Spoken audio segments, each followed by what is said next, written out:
যারা আমার কলেজের টুকরা সন্তানকে কোরআন শিক্ষা বাদ দিয়া প্রাইমারি স্কুলে ভর্তি করায়া এন্ডো কিশোর আর নেইবার বানাইতে চায়, ওরা কারা? না, তোমরা চাইতে পারো আমরা আমার কলেজের টুকরাকে ওই দুই টুকরা কাপড়ওয়ালা সাইদ ইবনে আমের আল জুমাহি বানাইতে চাই, নেইমার মেসি বানাইতে চাই না, মেসি বানাইতে চাই না। আমার সন্তান সাহাবীওয়ালা জিন্দেগি হবে, মদিনাওয়ালা জিন্দেগি। বলে আমাদের সন্তান মদিনাওয়ালা হবে, কথা কর না ব্রাজিলওয়ালা না আর্জেন্টিনাওয়ালা? চিল্লায় বলেন কোনওয়ালা? এই জন্য অনেকে আমাদেরকে খোঁচা দেয় আমরা জাতিকে 100 বছর পিছিয়ে এনেছি। মিথ্যা কথা। কিটা কি করছি? এই যে বলি না, আপনারা বুঝেন একটা, আমি বুঝি উল্টাটা। আমরা আগায় নিতে চাই না আপনাদেরকে বছর না, আমরা 1400 বছর পিছায়া ওই সোনালী যুগে নিয়ে যেতে চাই। আমরা ওমর বানাইতে চাই, আবু বকর বানাইতে চাই। আমরা গায়ক আর নায়ক আর খেলোয়াড় বানাইতে চাই না, আমরা খায়রুল কোরআনের আদর্শ বানাইয়া ওদের মতো জীবন বানাইতে চাই। কথা ঠিক না? ঠিক। আপনি কোনটাকে নিজের জীবনের অগ্রগতি আর উন্নতি ভাবছেন? বুঝি না তো কিছু। আমরা ভাবছি মুসলমানের উন্নতি অগ্রগতির রাস্তা একটাই। ইমাম মালিক যা বলেছেন, লা ইয়াসলুহু আখিরু হাযিহিল উম্মাহ ইল্লা বিমা সালুহা আউয়ালুহা। এই উম্মতের শেষ ভাগের সংশোধন, উন্নতি, অগ্রগতির রাস্তা একটাই, একটাই, বিকল্প কোনো রাস্তা নাই। যেই রাস্তা ধরে এই উম্মতের শুরুর অংশ আবু বকররা, ওমররা, হযরতে সাহাবায়ে কেরাম নিজেদের সংশোধন করেছেন, উন্নতি অগ্রগতি করেছেন, সেই রাস্তা হচ্ছে কোরআন আর সুন্নাহর রাস্তা। হযরত মুফতি তাকি ওসমানী দামাত বারাকাতুহুল আলিয়া বর্তমান দুনিয়ার সর্বশ্রেষ্ঠ আলেম। সর্বশ্রেষ্ঠ কথাটা আপেক্ষিক। আপনার কাছে কেউ অন্য একজন হইতে পারে, আমার কাছে উনি সর্বশ্রেষ্ঠ আলেম। তিনি তার এক বয়ানে একটা ঘটনা শোনাইছেন। আমি ছোট্ট করে ঘটনাটা একটু শোনাই আপনাদেরকে। হ্যাঁ, আমাদের উন্নতির রাস্তা ওইটা না যেই রাস্তা দিয়া ওরা মাল কামায়। কথা বুঝেন নাই?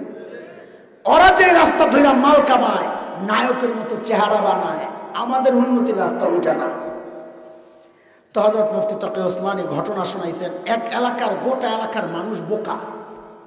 বাংলাদেশে এমন এলাকা আছে, যেহেতু রেকর্ড হচ্ছে আমি নাম বলবো না, ওই এলাকার মানুষ হয়তো কষ্ট পাবে, ভুল বুঝে যাবে।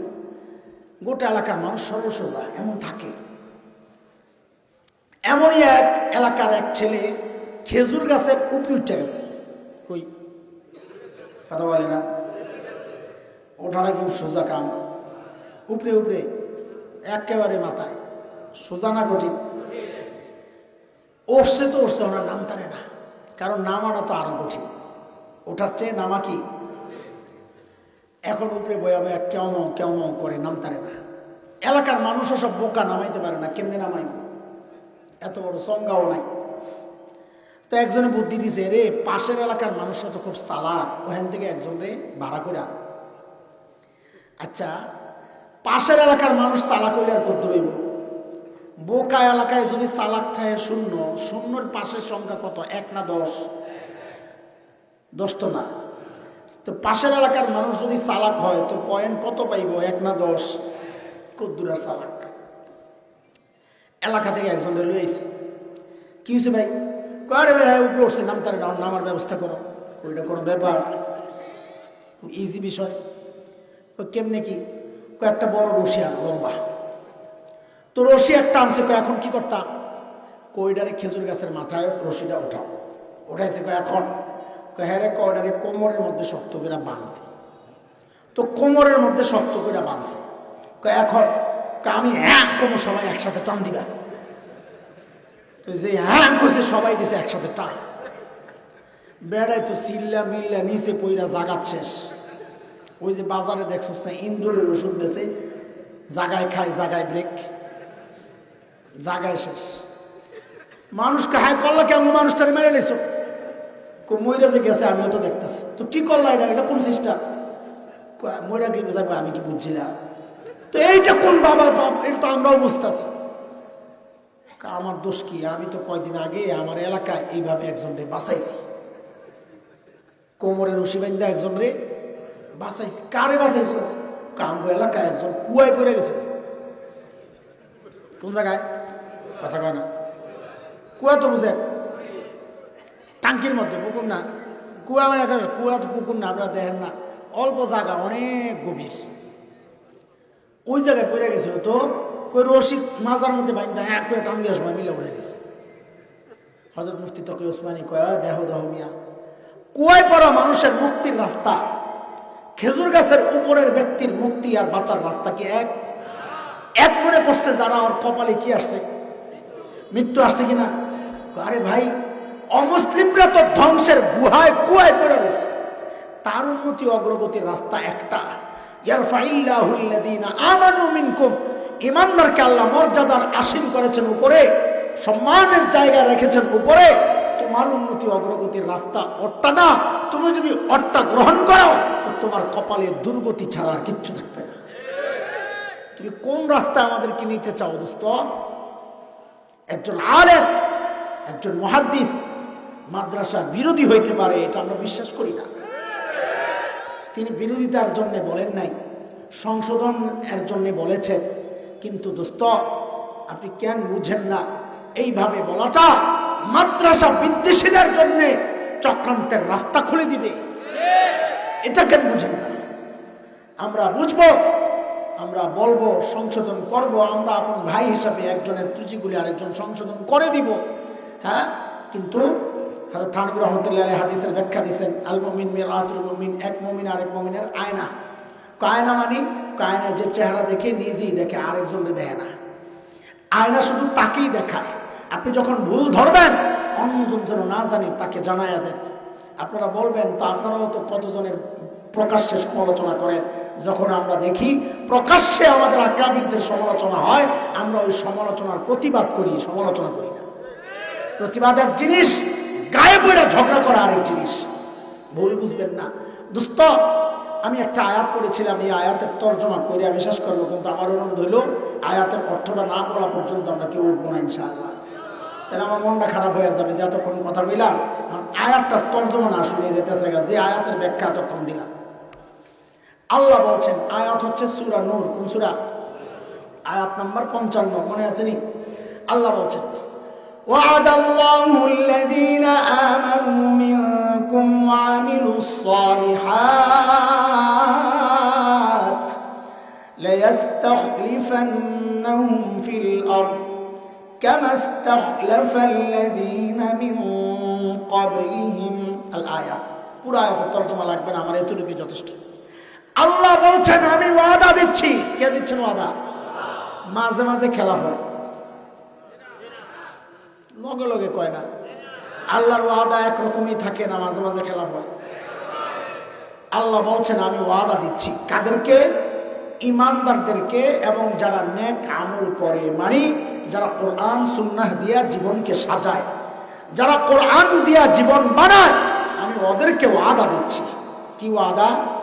যে তুই কাউরে ভয় পাইস না, আমি আল্লাহ কোরআনের বরকতে দুনিয়ার অধিপতি আমি তোরে বানায় দিব, ক্ষমতা তোরে দিব। বলে যেমন পূর্বে যারা দিন মেনেছে, আসমানি কিতাবের উপর চলেছে, ওদেরকে যেমন আমি ক্ষমতা দিয়েছি, আমাদের জন্য হযরত ওমর কাঁদতেন আর বলতেন, আরে আমি তো ছিলাম রাখাল, কোরআন আর ইসলাম আমাকে প্রায় অর্ধ জাহানের শাসক বানায় দিয়েছে। এটা তো শুধু ওই যুগের জন্য, এই যুগে এই কথা তো কার্যকর না। কথা বলে না, কার্যকর। আল্লাহ এই যুগেও দেখাইছেনি কেউ কোরআন বুকে নিলে ক্ষমতা দিয়ে, আল্লাহ দেখাইছেনি কোন জায়গায়? কই দেখাইছে? মাশাআল্লাহ। ডরাস কেন? কই আলা চিল্লায়া? তালেবানদেরকে ছাত্র ভাই করে। কাদেরকে? তালেবান করে। ডরাস তোরা? খবরদার। আগে ডরাইলে মানতাম, যে আগে ডরাইছে গেলে আমেরিকান আব্বারা কইছে ওরা সন্ত্রাসী, এই জন্য বলতে ডর লাগে। এখন তো আব্বারা কইছে ওরা সন্ত্রাসী না, ওরা হচ্ছে স্বাধীনতাকামী বিপ্লবী। কি স্বাধীনতাকামী? এটা কি আর এমনি কইছে রে? বিলাই মান্দার গাছে ঠেলাই পড়েই ওঠে। কিরে, বিলাই মান্দার গাছে কখন ওঠে? ঠেলাই পড়ে ওঠে। ঠেলাটা কি গেছে জানোস তোরা? 20 বছর আগে আমেরিকা যখন আফগানিস্তান ঢুকে, আল্লাহ নিয়ে এসে করে একটা ডলা দেওয়ার জন্যে। আফগানিস্তান আইসা তালেবান করে ইচ্ছা মতন পিটাইছে 5 বছর। কয় বছর? 5 বছর। আল্লাহ কিছু কোরবানি নিয়েছেন, কারণ কোরবানি ছাড়া ইসলাম নামক বৃক্ষ হয় না। আল্লাহ কিছু কোরবানি নিয়েছেন। 5 বছর পর তালেবান ঘুরে দাঁড়াইছে, দাঁড়ায় শুধু পিডা আর পিডা, পিডা আর পিডা, পিডা আর পিডা। কিন্তু আমাদের কাছে খবর আহে উল্টাটা।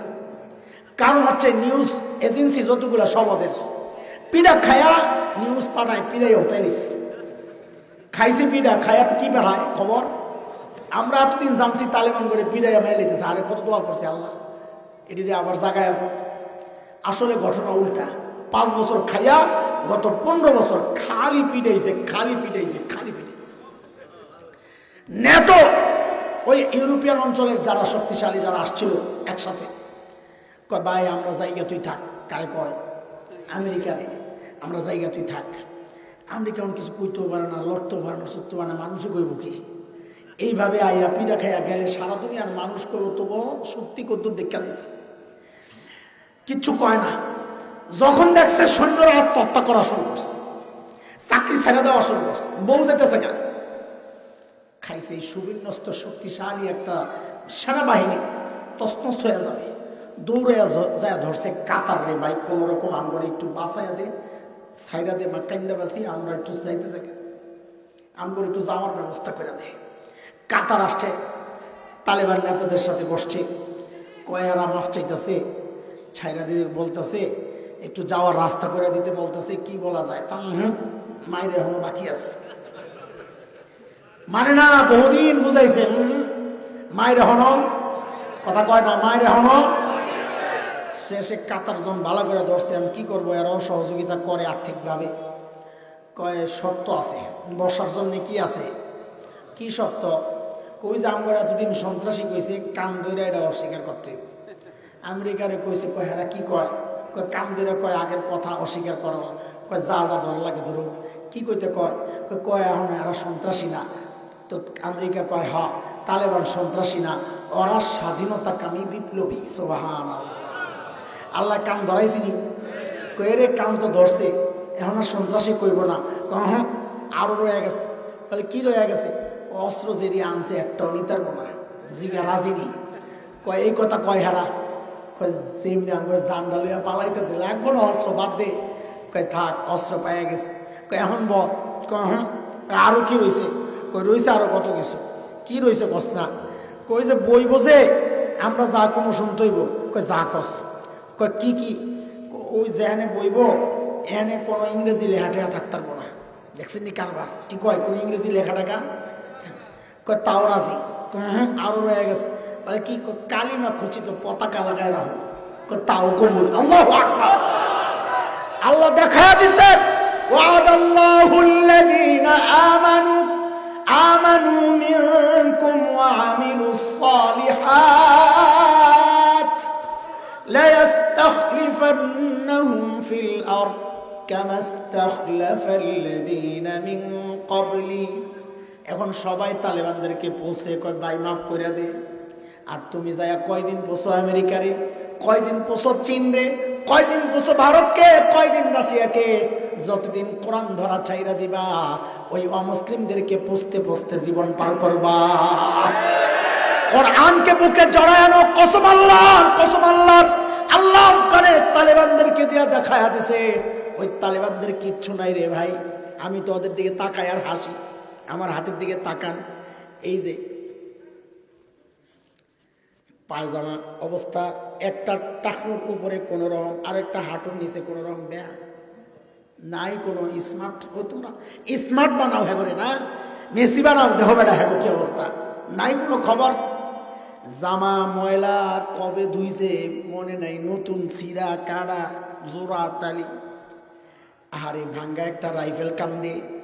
আহারে দেখছি শুকনা রুটিগুলা কাপড় দিয়া পেঁচাইয়া গাঁটটি করে কান্দে লইয়া যাইতেছে, পোলা প্যান্ট পিস দিয়ে ধরে চিৎকার করতেছে, চলে যাইতেছে গুহায়। আল্লাহ ওদের হাতে আমেরিকার মতো পরাশক্তি রে এমন পিঠা দিছে, সবগুলা কুত্তার মতো লেজ গুটাইয়া পালাইছে। কথা ঠিক কিনা মুসলমান? এই জন্য ডানে বামে না তাকায় কোরআন আঁকড়ে ধরো। গোটা দুনিয়া ইসলামের ঝান্ডা একদিন উত্তীর্ণ হবে, ইনশাআল্লাহ হবে, ইনশাআল্লাহ। আমরা আমাদেরকে নিয়ে অনেকে হাসে, মোল্লারা কয় কি গোটা দুনিয়ায় বলে ইসলাম জিন্দা হবে, আরে আমার রসুল কইছে এটা। তোরা যেমন বিশ্বাস করস দুয়ে দুয়ে চার হয়, আমরাও বিশ্বাস করি হোয়াইট হাউসে একদিন কালিমার পতাকা উড়বে। আমরাও বিশ্বাস করি দিল্লির লাল কেল্লায় আবারও কালিমার পতাকা পথ পথ করে উঠবে ইনশাআল্লাহ, পথ পথ করে ইনশাআল্লাহ। সেই সোনালী যুগের অপেক্ষা ইনশাআল্লাহ। কিন্তু এর জন্য কোরআন বুকে আঁকড়ে ধরতে হবে। আসি তো ইনশাআল্লাহ, কোরআন ছাড়বো না ইনশাআল্লাহ, সুন্নাহ ছাড়বো না।